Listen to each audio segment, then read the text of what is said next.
விடுதலை சிறுத்தைகளான பெரும்பான்மை இடங்கள்ல திமுக கூட்டணியில வெற்றி பெற்றிருக்காங்க. எல்லா கட்சியுமே திமுக உட்பட. ஆனா இந்த அமைச்சரவை கூட்டத்துல இடம்பெற்றது குறித்து கடுமையான சொல்லாடல்களை திமுகவுடைய மூத்த நிர்வாகிகள் பயன்படுத்துறாங்க. இணையதளத்திலேயே திமுக கடுமையா விடுதலை சிறுத்தைகளை தொடர்ச்சியாக விமர்சிக்கிறாங்க.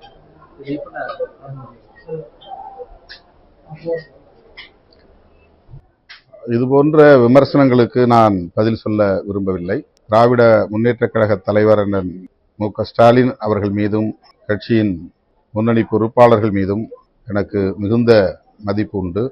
இந்த இயக்கத்தின் மீது அதீதமான பற்றுதல், நம்பிக்கை உண்டு.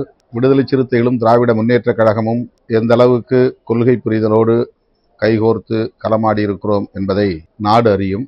இந்த முடிவை நாங்கள் மேற்கொள்வதற்கு தனிப்பட்ட முறையில் தன்னலம் அல்லது பதவி ஆசை என்கிற காரணிகள் முதன்மையானவை அல்ல. தமிழகத்தில் ஏற்பட்டிருக்கிற அரசியல் நெருக்கடிதான் காரணம் என்பதை மேனாள் முதல்வர் அண்ணன் ஸ்டாலின் அவர்கள் நன்கு அறிவார். நாங்கள் இப்படி ஒரு முடிவை எடுக்க இருக்கிறோம் என்பது குறித்து அவரிடத்திலே வெளிப்படையாக நாங்கள் மனம் திறந்து பேசியிருக்கிறோம். கம்யூனிஸ்ட் கட்சிகள் என்ன முடிவை எடுக்கிறார்களோ அதை ஒட்டி விடுதலை சிறுத்தைகளும் முடிவை எடுக்க திட்டமிட்டிருக்கிறோம் என்று நான் ஊடகங்களின் வாயிலாக சொன்னது மட்டுமில்லாமல் அவரிடத்திலே அவரை தனிமையில் சந்தித்த போதும் சொல்லியிருக்கிறேன். தனிநபர் தேவைகளுக்காக எந்த முடிவையும் நாங்கள் மேற்கொள்ள மாட்டோம் என்பதை உணர்த்துவதற்காகத்தான் கம்யூனிஸ்ட் கட்சிகள் என்ன முடிவை எடுக்கின்றனவோ அந்த முடிவை ஒட்டி எங்கள் முடிவும் இருக்கும் என்று கூறினோம். அப்போது அண்ணன் ஸ்டாலின் அவர்களோ, அன்பு இளவல் உதயநிதி ஸ்டாலின் அவர்களோ அதை எதிராக பார்க்கவில்லை. இந்த சூழலுக்கேற்ப நீங்கள் எடுக்கிற முடிவை, என்ன முடிவாக இருந்தாலும் அந்த முடிவை நடைமுறைப்படுத்துங்கள் என்றுதான் கூறினார்கள். ஆகவே அவருடைய கவனத்திற்கு எடுத்துச் சென்ற பிறகுதான் இந்த முடிவை நோக்கி நாங்கள் நகர்ந்திருக்கிறோம். வெளிப்படையாக தாவேகா தரப்பில் இந்திய யூனியன் முஸ்லீம் லீக்கும் விடுதலை சிறுத்தைகள் கட்சியும் அமைச்சரவையில் இடம்பெற வேண்டும் என்று அழைப்பு விடுக்கப்பட்டது. அதன் பின்னர் இயக்கத் தோழர்கள், குறிப்பாக முன்னணி பொறுப்பாளர்கள் மீண்டும் இது குறித்து கலந்து பேச வேண்டும் என்று விரும்பினார்கள். 8ஆம் தேதி இரவு நடந்த உயர்நிலைக்குழு கூட்டத்தில் பெரும்பான்மையான தோழர்கள் 32 பேரில் ஒரு சிலரை தவிர பெரும்பான்மையான தோழர்கள் ஆதரவு நல்குவது என்று முடிவெடுத்து விட்ட பிறகு அமைச்சரவையில் இடம்பெறுவதுதான் சரியாக இருக்கும் என்ற கருத்தை முன்வைத்தார்கள். ஆனாலும் நான் கட்சியின் தலைவர் என்கிற முறையில் பொதுச் செயலாளர்களோடு மீண்டும் பேசிவிட்டுத்தான் முடிவை எடுப்பேன். அந்த முடிவு என்னவாக இருந்தாலும் நீங்கள் ஏற்றுக்கொள்ள வேண்டும் என்று அந்த இணைய வழி உயர்நிலை குழு கலந்தாய்வு கூட்டத்தில் கூறியிருந்தேன். அதன்படி 9ஆம் தேதி நண்பகல் வேளையில்தான் நாங்கள் 3 பேரும் ஓரிடத்திலே சேர்ந்து பேசுவதற்கான சூழல் உருவானது. அதேபோல வெளியூர்களில் இருந்து சட்டமன்ற உறுப்பினர்களும் நண்பகல் 1 மணிக்கு மேல்தான் வந்து சேர்ந்தார்கள். அந்த கூட்டத்திலும் கூட அமைச்சரவையில் இடம்பெற வேண்டும் என்ற கருத்து மேலோங்கியது என்றாலும் நான் வெளியிலிருந்து ஆதரவு நல்குவது என்பதை வலியுறுத்திய நிலையில் 2 பொதுச் செயலாளர்களும் அதற்கு உடன்பட்டுதான் 9ஆம் தேதி 4:45 மணி அளவில் எமது கட்சியின் தலைமையகத்தில் நான் ஊடகவியலாளர்களை சந்தித்த போது ஆட்சி அமைப்பதற்காக மட்டுமே எங்கள் ஆதரவை நல்குகிறோம் என்ற கருத்தை பதிவு செய்தேன். அதன் பிறகு இயக்கத் தோழர்கள் இந்த முடிவை மறுபரிசீலனை செய்ய வேண்டும் என்று தொலைபேசி வாயிலாகவும் வாட்ஸ்அப் மூலமாகவும் கருத்துக்களை பகிர்ந்து கொண்டே இருந்தார்கள். அப்படி ஒரு சூழலில்தான் தாவேகா தரப்பில் வெளிப்படையான அழைப்பு வந்தது. அந்த அழைப்பை மறுதலிக்க கூடாது, தவிர்க்க கூடாது, அமைச்சரவையில் இடம்பெற வேண்டும் என்ற கருத்து மீண்டும் மேலோங்கியது. ஆகவே கட்சியின் நலன்களை கருத்தில் கொண்டு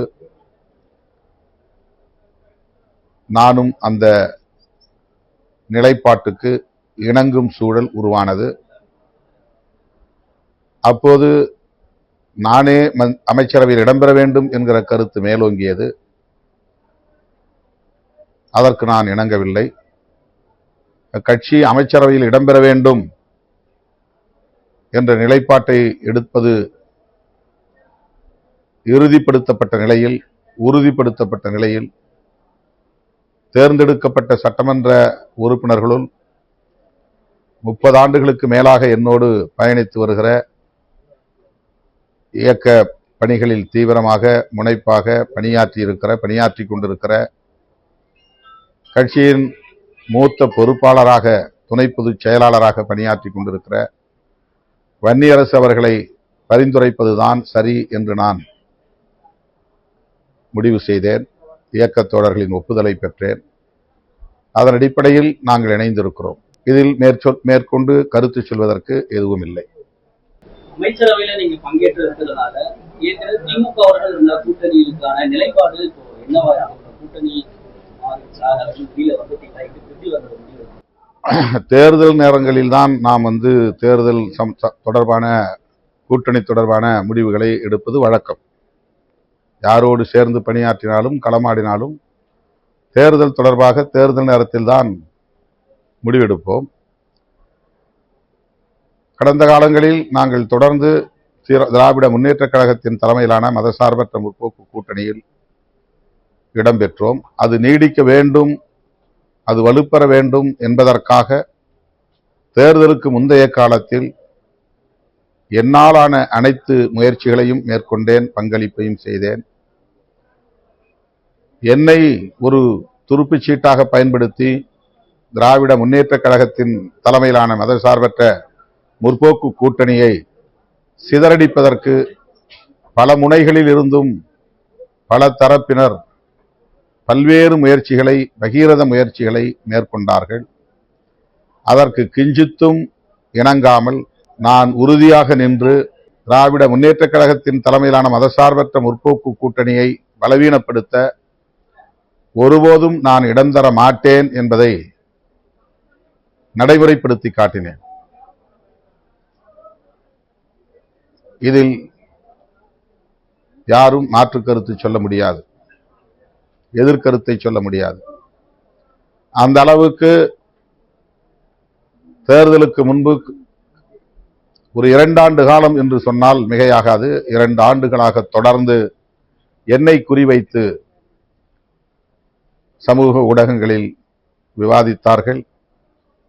என்னை குறிவைத்து சாதிய மதவாத சக்திகள் காய்களை நகர்த்தினார்கள், எமது உணர்ச்சிகளை தூண்டினார்கள், திட்டமிட்ட அவதூறுகளை பரப்பினார்கள், ஆத்திரம் ஊட்டினார்கள். எதற்கும் நாங்கள் மசியவில்லை, இணங்கவில்லை. திமுக கூட்டணி வலுவாக இருக்க வேண்டும், மீண்டும் வெற்றி பெற வேண்டும் என்பதற்காக எந்த அளவுக்கு திமுக தலைவருக்கு என்னால் உறுதுணையாக இருக்க முடியுமோ அந்த அளவுக்கு நான் உறுதுணையாக இருந்திருக்கிறேன். அதன் பின்னர் இந்த கூட்டணியை, தேர்தல் முடிவுகளுக்கு பின்னர் இந்த கூட்டணியை என்னால் காப்பாற்றும் அளவுக்கான வலிமை இல்லை. காங்கிரஸ் எடுத்த முடிவை தடுக்கிற வலிமை எனக்கு இல்லை. கம்யூனிஸ்ட் கட்சிகள் எடுத்த முடிவை நிறுத்த எனக்கு வலிமை இல்லை. அதேபோல இந்திய யூனியன் முஸ்லீம் லீக் கட்சியின் நிலைப்பாட்டுக்குள் என்னால் தலையீடு செய்ய முடியாது. இன்றைக்கு சமூக ஊடகங்களில் விவாதிக்கக்கூடியவர்கள் மீண்டும் என்னை மட்டுமே குறிவைத்து கடுமையான விமர்சனங்களை, அவதூறு கணைகளை ஏவுவது ஏன் என்று என்னால் விளங்கிக் கொள்ள முடியவில்லை. தேர்தலுக்கு முன்னால் அந்த கூட்டணியை காப்பாற்றுவதற்கு என் வலிமைக்கேற்ப என்னுடைய முயற்சிகளை நான் மேற்கொண்டிருக்கிறேன். என்னையே ஒரு ஆயுதமாக பயன்படுத்தி, என்னையே ஒரு கருவியாக பயன்படுத்தி அந்த கூட்டணியை பலவீனப்படுத்துவதற்கு மேற்கொள்ளப்பட்ட அனைத்து முயற்சிகளையும், சதி முயற்சிகளையும் நான் முறியடித்திருக்கிறேன். தேர்தலுக்கு பின்னர் அந்த கூட்டணியை கட்டுக்கோப்பாக வைத்திருப்பதற்கு, காப்பதற்கு, பாதுகாப்பதற்கு எனக்கு எந்த முகாந்திரமும் இல்லை. நான் கூட்டணி தலைவராக இல்லை, அல்லது கூட்டணி கட்சிகளை காப்பாற்றுகிற அளவுக்கான ஆளுமை பெற்றவனாகவும் இல்லை.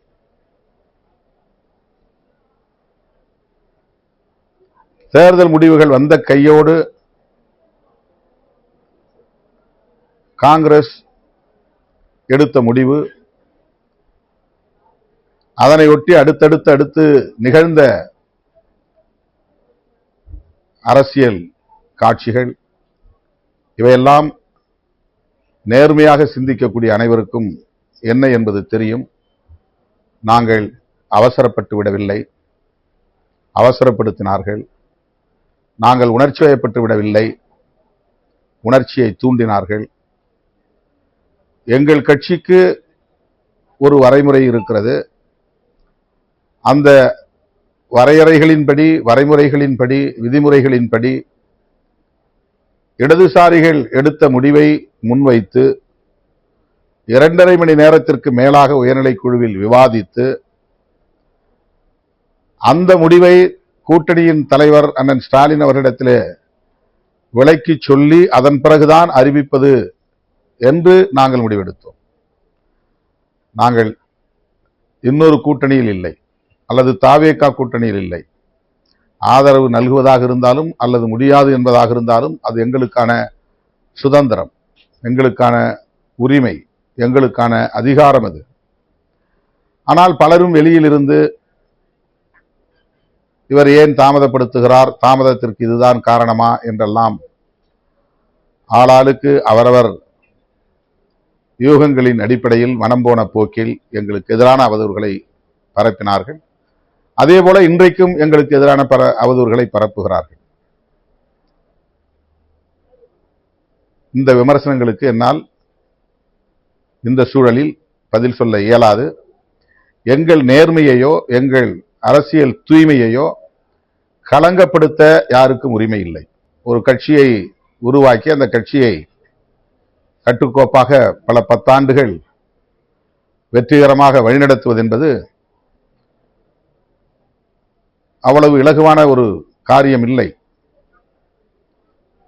நான் ஏற்கனவே சொல்லி இருக்கிறேன், நான் ஒரு ஆட்டோகிராட் அல்ல, டெமோக்ராட்.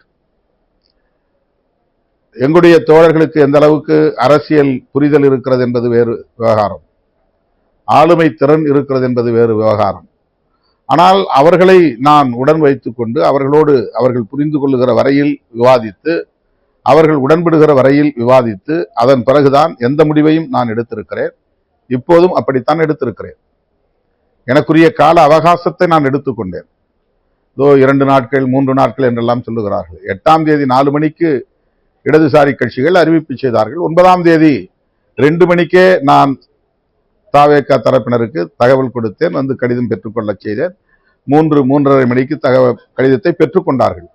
நான் பத்திரிகையாளர்களை சந்திப்பதற்கு நான் அழைப்பு விடுக்கவில்லை, அவர்கள் வந்து காத்திருந்தார்கள். காத்திருந்தவர்களின் உணர்வுகள் மதிக்கப்பட வேண்டும் என்பதற்காக நான் தேடி வந்து பார்த்தேன். நான் ஊடகவியலாளர்களை வாருங்கள், இந்த தேதியில் உங்களை பார்க்கிறேன், இதை அறிவிக்கப் போகிறேன் என்று சொல்லவில்லை. அறிவிப்பை நான் என்னுடைய சமூக ஊடகத்தில் கூட, முகநூலில் கூட என்னால் அறிவிக்க முடியும். அறிக்கையை ட்விட்டர் பக்கத்தில் கூட என்னால் போட்டுவிட முடியும். ஊடகவியலாளர்களை கூட்டி பேச வேண்டும் என்ற கட்டாயம் ஒன்றும் இல்லை. ஆனால் காலை 10 மணியிலிருந்தே தலைமையகத்தில் வந்து அமர்ந்து கொண்ட நிலையில் அந்த ஊடகவியலாளர்களை நாம் அவமதித்து விடக்கூடாது, காத்திருக்கிறார்கள் என்பதற்காக நான் 4:45 மணிக்கு அங்கு வந்து சேர்ந்தேன். எங்கள் நிலைப்பாட்டை சொன்னேன். இந்த முடிவை மிக மிக நிதானமாகத்தான் நாங்கள் எடுத்திருக்கிறோம். எங்கள் மதசார்பற்ற முற்போக்கு கூட்டணியின் தலைவர் அண்ணன் ஸ்டாலின் அவர்களின் கவனத்திற்கு கொண்டு சென்று அவருடைய வாழ்த்துக்களோடுதான் அல்லது ஆதரவோடுதான் அல்லது இசைவோடுதான் இந்த ஆதரவை நாங்கள் வழங்குகிறோம் என்று அறிவித்துவிட்டுத்தான் வழங்கியிருக்கிறோம், சொல்லவில்லை. இருக்கிற அரசியல் சூழலை அவருக்கு இருக்கிற அரசியல் பக்குவத்தின் அடிப்படையில் புரிந்து கொண்டு 5ஆம் தேதியே எங்கள் அனைவரையும் அழைத்து நாம் எல்லோரும் ஒற்றுமையாக இருந்து செயல்படுவோம், அவர் ஆட்சி அமைப்பதற்கு இடையூறாக நாம் இருக்க வேண்டியதில்லை என்ற கருத்தை சொன்னார். அதுதான் அவருடைய பக்குவம், அவரது அரசியல் முதிர்ச்சி. ஆகவே எங்கள் அரசியல் நேர்மையை அல்லது கூட்டணிக்கு நாங்கள் எந்த அளவுக்கு உற்ற துணையாக இருந்திருக்கிறோம் என்கிற அந்த நம்பகத்தன்மையை போகிற போக்கில் கேள்விக்குள்ளாக்குவது, களங்கப்படுத்துவது ஒரு திட்டமிட்ட அவதூறு. விடுதலை சிறுத்தைகளின் வளர்ச்சியை பிடிக்காதவர்கள் தொடர்ந்து காலம் காலமாக எங்களுக்கு எதிராக காழ்ப்புணர்வை கக்கிக் கொண்டிருக்கிற கும்பல் திரும்ப திரும்ப இதை செய்து கொண்டிருக்கிறது. எனவே இது குறித்து நாங்கள் மேற்கொண்டு கருத்து சொல்ல விரும்பவில்லை. முதலமைச்சர் விஜய் வந்து உங்களை தனிப்பட்ட விதத்தில் பெரிய மரியாதை வச்சிருக்காரு. ஒவ்வொரு இடமே நம்ம பாக்குறோம். முதல் மாநாட்டில் கூட உங்களை தான் வெளிப்படையா அழைச்சாரு. அவர் வந்து திருச்சி கிழக்குல உங்களை வந்து போட்டியிடுவதற்காக அழைத்தால் நீங்க ஒத்துக்கொள்ளலாம். இந்த இடைத்தேர்தல்ல நீங்க அமைச்சர்கள் வர வேண்டும் ரொம்ப விரும்புறாரு அவரு தனிப்பட்ட விதத்துல.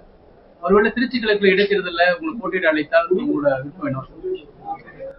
அமைச்சரவையில் நான் இடம்பெற வேண்டும் என்கிற விருப்பத்தை தாவேகா தரப்பில் வெளிப்படுத்தினார்கள்.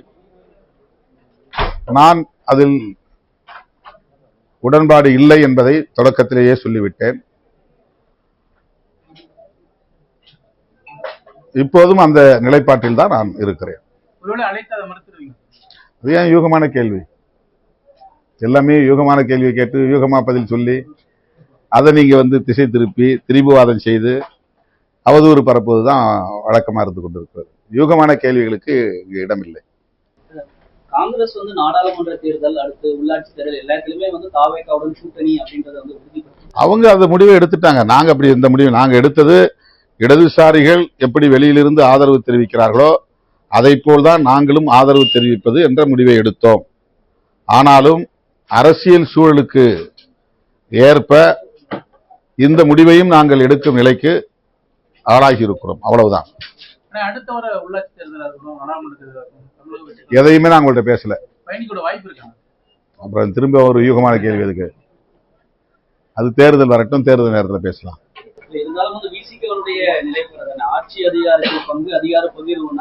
அதை சொல்லிதான் எங்க தோழர்கள் மீண்டும் அந்த அமைச்சரவையில சேரணுங்கிற கருத்தை, அந்த விவாதத்தை மீண்டும் தொடங்கினாங்க. நீங்க வந்து அதிகார பகிர்வுங்கிறது வந்து பல ஆண்டுகளா சொல்லிட்டு இருக்கிறீங்க. இப்போ ஒரு கோயலிஷன், அதாவது ஒரு கூட்டணி ஆட்சி முறை இங்க வந்து காலத்தின் கட்டாயம் உருவாகி இருக்கிறது. நான் என்னுடைய தேர்தல் முடிவு வெளியான உடனே என்னுடைய அறிக்கையில் அதான் சொன்னேன். தமிழக மக்கள் கூட்டணி ஆட்சி முறையை இன்றைக்கு விரும்புகிறார்கள் என்பதுதான் இந்த முடிவிலிருந்து தெரிய வருகிறது என்ற கருத்தை நான் பதிவு செய்தேன். எனவே தலைவர் சொன்னதை நடைமுறைப்படுத்துங்கள் என்று எங்கள் இயக்கத்தின் முன்னணி பொறுப்பாளர்கள் அந்த விவாதத்தை மறுபடியும் தொடங்கி, கட்சியின் முடிவுக்கு தலைமை கட்டுப்படுவதும் ஒரு ஜனநாயகத்தின் ஒரு அம்சம்தான். எப்படி தலைவர் எடுக்கிற முடிவை கட்சி கட்டுப்பட்டு நடைமுறைப்படுத்துகிறதோ அதே போல கட்சியில் உள்ள பெரும்பான்மையான தோழர்கள் எடுக்கிற முடிவுக்கு தலைமை உடன்படுவது என்பதும் ஜனநாயக கூறுகளுள் ஒன்று. ஆக கட்சியில் உள்ள பெரும்பாலானோர் இந்த அமைச்சரவையில் இடம்பெற வேண்டும், அதுவும் கட்சி தலைவராகிய நீங்களே இடம்பெற வேண்டும் என்று வலியுறுத்திய போது, தனிப்பட்ட முறையில் என் தொடர்பான முடிவை நான் வலுவாக எடுக்க முடியும். கட்சி தொடர்பான முடிவை மறுதலித்து என் முடிவை திணிப்பது என்பது ஜனநாயகமாக இருக்க முடியாது. ஆகவே கட்சியின் பெரும்பாலான தோழர்கள் அமைச்சரவையில் இடம்பெறுவது என்பது காலத்தின் கட்டாயம். இதுவரையில் தமிழக அரசியல் களத்தில் கூட்டணி ஆட்சி முறை உருவானதில்லை. அது முதல் வாய்ப்பு. இதுவரையில் ஒரு அம்பேத்கர் இயக்கம் அமைச்சரவையில் பங்கேற்பதற்கான ஒரு வாய்ப்பு உருவாகவில்லை. இப்போது உருவாகி இருக்கிறது. இது இரண்டாவது ஒரு மாற்றம். இதை உங்களுடைய ஈகோவுக்காக, அதாவது தனிப்பட்ட முறையிலே தலைவர் அமைச்சர்கள் இடம்பெற வேண்டாம் என்று எடுத்திருக்கிற அந்த முடிவுக்காக இந்த வாய்ப்பை மறுதளிப்பது ஏற்புடையது அல்ல என்ற கருத்தை முன்னணி பொறுப்பாளர்கள் பலரும் வற்புறுத்திய நிலையில் இந்த நேரத்தில் கட்சிக்கு கட்டுப்படுவது என்னுடைய பொறுப்பு. தேர்தல் அரசியலே வேண்டாம் என்று நான் இருந்த காலத்தில் 1999 தேர்தல் அரசியலில் ஈடுபட வேண்டும் என்று பெரும்பாலான தோழர்கள் சொன்னபோது நான் சில மாதங்கள் வரையில் அதை தள்ளி போட்டேன். பொறுமையாக உணர்ச்சி வயப்பட்டு முடிவெடுக்க வேண்டாம், நாம் தேர்தல் அரசியலில் ஈடுபட வேண்டாம் என்று 10 ஆண்டு காலம் தேர்தல் அரசியல் வேண்டாம் என்று இருந்த இந்த இயக்கம் 10 ஆண்டுகள் கழித்து தேர்தலில் ஈடுபட வேண்டும் என்ற கருத்தை முன்வைத்த போது உடனடியாக அதை என்னால் ஏற்றுக்கொள்ள முடியாமல் சில மாதங்கள் தள்ளி போட்டு மீண்டும் மீண்டும் பேசித்தான் கட்சி எடுத்த முடிவை நான் ஏற்றுக்கொண்டேன். அதேபோல இன்றைக்கும் கட்சியில் உள்ள பெரும்பாலான தோழர்கள் எடுத்த முடிவுதான் கட்சி முடிவு. எனக்கு வெளியிலிருந்து ஆதரவு அளிப்பது என்பதுதான் விருப்பம், அதுதான் என்னுடைய தனிப்பட்ட முடிவு. ஆனால் கட்சி அதை தாண்டி சிந்திக்கிற போது கட்சியின் முடிவுக்கு கட்டுப்பட வேண்டியது கட்சியின் தலைவராக இருந்தாலும் கட்சியின் உறுப்பினர் என்கிற அந்த நிலையிலிருந்து, நானும் ஒரு உறுப்பினர் என்கிற நிலையிலிருந்து அந்த முடிவுக்கு நான் இணங்கி இருக்கிறேன், அவ்வளவுதான். இப்ப தமிழ்நாடு முழுக்க விடுதலை சிறுத்தைகள் தோழர்கள் பெரிய அளவு கொண்டாடுறாங்க. அந்த அமைச்சரவை இடம்பெற்றிருக்கு, அவங்களோட குரலா தான் நீங்க அந்த சமூகம் தெரிவிச்சீங்க. அதே மாதிரி உள்ளாட்சி தேர்தலையும் பங்கு பெறலாம் அப்படின்னு அவங்களோட உள்ளாட்சி தேர்தல் வரட்டும். திமுக தலைமை ஏதாவது இயக்கங்களுக்கோ போராட்டங்களுக்கோ அழைப்பு இருக்கிறார், உங்களுடைய பங்களிப்பு இதெல்லாம் அந்த சூழல்ல கேள்வி கேளுங்க. நன்றி.